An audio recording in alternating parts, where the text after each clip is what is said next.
Assalamualaikum warahmatullahi wabarakatuh. Perkenalkan, nama saya Nurjana dengan NIM D1F122054 dari jurusan Proteksi Tanaman Fakultas Pertanian Universitas Halu Oleo. Di sini saya akan mempresentasikan materi dengan judul Patogen pada tanaman jagung. Baik, langsung saja. Jagung zeamais merupakan salah satu komoditas unggulan pertanian dari subsektor tanaman pangan yang multiguna dan bernilai strategis untuk dikembangkan.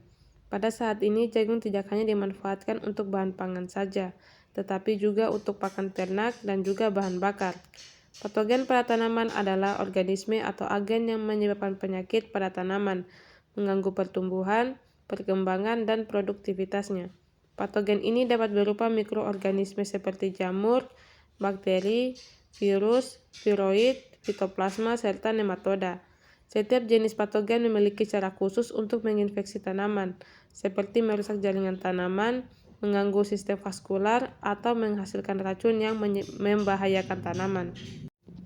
Produksi tanaman jagung nasional tahun 2023 berdasarkan KSA BPS sebesar 14,46 juta ton pipilan kering atau turun 12,5% dibandingkan tahun 2022, yaitu 16,53 juta ton pipilan kering.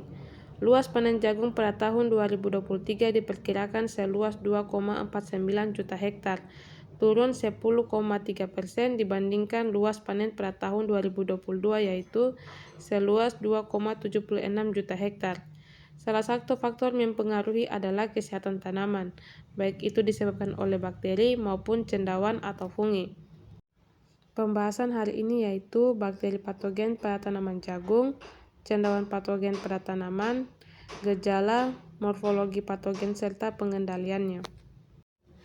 Penyakit layu stewart pada tanaman jagung yang disebabkan oleh bakteri Panthera stewarti substewarti merupakan penyakit yang baru terdeteksi di Indonesia. Di Indonesia, penyakit layu stewarti menjadi salah satu penyakit yang menjadi kendala pada bagian produksi pada tanaman jagung.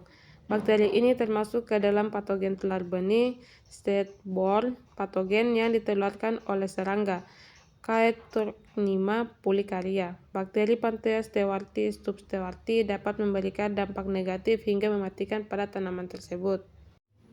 Gejala penyakit layu stewart ditandai dengan perubahan warna daun dari hijau pucat ke kuning, disertai garis linear teratur atau tepinya bergelombang sejajar dengan tulang daun. Survei pada tahun 2015 menemukan penyakit yang menunjukkan gejala menyerupai infeksi penyakit layu stewart pada daun jagung manis. Panthera stewarti substewarti adalah bakteri gram negatif berbentuk batang pendek dengan ukuran sekitar 0,5 sampai 1,0 mikrometer dan lebar 0,3 sampai 0,6 mikrometer. Bakteri ini memiliki flagela peritrik yang memungkinkannya bergerak aktif. Pada media agar, koloni bakteri ini berwarna kuning terang hingga kuning keemasan, berbentuk bulat, halus dan sedikit cembung, dengan pertumbuhan optimal pada suhu 25-30 derajat Celcius. Bakteri ini juga memproduksi eksopolisakarida yang membentuk biofilm dan berperan penting dalam virulensi. Biasanya bakteri ini ditemukan di jaringan tanaman jagung, terutama pada saluran pembuluh silem, menyebabkan penyakit stewart wilt yang ditandai dengan layu dan bercak daun pada tanaman jagung. Pengendalian hayati penyakit layu bakteri pada tanaman jagung yang disebabkan oleh Panthera stewarti dapat dilakukan menggunakan mikroba antagonis seperti Bacillus subtilis, Pseudomonas fluorescens, Trichoderma, dan Streptomyces. Mikroba ini bekerja melalui berbagai mekanisme seperti kompetisi untuk ruang dan nutrisi, produksi senyawa antibakteri atau antibiosis, induksi ketahanan sistemik pada tanaman, serta degradasi eksudat patogen. Aplikasi mikroba antagonis dapat dilakukan melalui inokulasi benih, aplikasi ke tanah, atau penyemprotan pada daun. Pendekatan ini ramah lingkungan, meningkatkan kesehatan tanah, dan mengurangi ketergantungan pada bahan kimia sintetis, sehingga menjadi solusi berkelanjutan untuk pengelolaan penyakit layu bakteri pada jagung. Penyakit busuk batang fusarium merupakan salah satu penyakit yang sering menyerang tanaman jagung. Penyakit ini disebabkan oleh jamur Fusarium verticilioides. Patogen penyakit busuk batang Fusarium dapat ditularkan melalui benih. Namun inokulum melalui benih tidak terlalu berpengaruh terhadap kejadian penyakit. Patogen dari tanaman jagung yang telah terinfeksi sebelumnya dapat bertahan pada sisa atau limbah tanaman atau dalam tanah yang kemudian menginfeksi inang baru melalui akar. Gejala penyakit busuk batang Fusarium.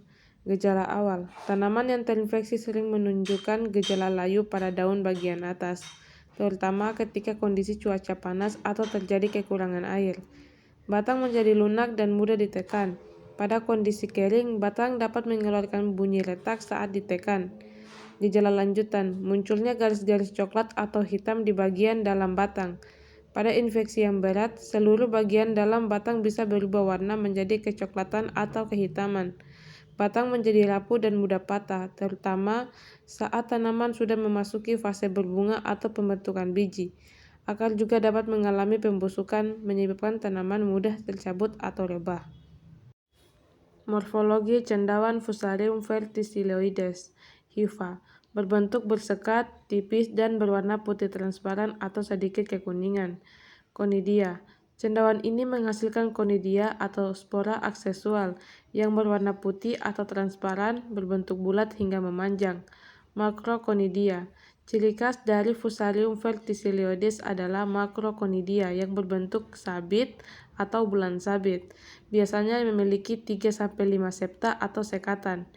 Mikrokonidia. Mikrokonidia berbentuk oval atau bulat, lebih kecil dibandingkan makrokonidia dan biasanya muncul dalam jumlah yang lebih sedikit. Kondidia terkadang dapat ditemukan dalam struktur pembukukan yang disebut sporodokia, di mana spora terbentuk dalam kelompok-kelompok. Pengendalian penyakit busuk batang Fusarium cukup sulit karena patogennya memiliki kemampuan bertahan lama di tanah. Meskipun kondisi lingkungan tidak menguntungkan dan tanpa tanaman inang, dengan cara membentuk spora atau chlamydospora, pemanfaatan beberapa alternatif pengendalian penyakit dapat menekan perkembangan patogen. Salah satu alternatif pengendaliannya yaitu penggunaan biopestisida berupa mikroba yang bersifat antagonis terhadap patogen tanaman. Mikroba antagonis dalam memberikan rekomendasi organisme potensial pengganti pestisida sintetik. Penggunaan mikroba antagonis umumnya tidak berdampak negatif terhadap lingkungan dibandingkan dengan fungisida sintetik. Panthea stewarti substewarti dan Fusarium verticilioides adalah dua patogen utama yang sering menyerang tanaman jagung dan menyebabkan penyakit layu. Keduanya memiliki gejala yang berbeda, terdapat perbedaan dalam mekanisme infeksi dan morfologi. Panthea stewarti substewarti merupakan bakteri yang menginfeksi melalui vektor serangga, sedangkan Fusarium verticilioides adalah jamur yang menginfeksi melalui benih dan jaringan akar. Kedua patogen ini memiliki kemampuan adaptasi yang tinggi terhadap lingkungan dan bertahan hidup dalam tanah dalam jangka waktu yang lama. Oleh karena itu, pengendalian kedua patogen ini merupakan tantangan yang kompleks. Sekian dan terima kasih. Assalamualaikum warahmatullahi wabarakatuh.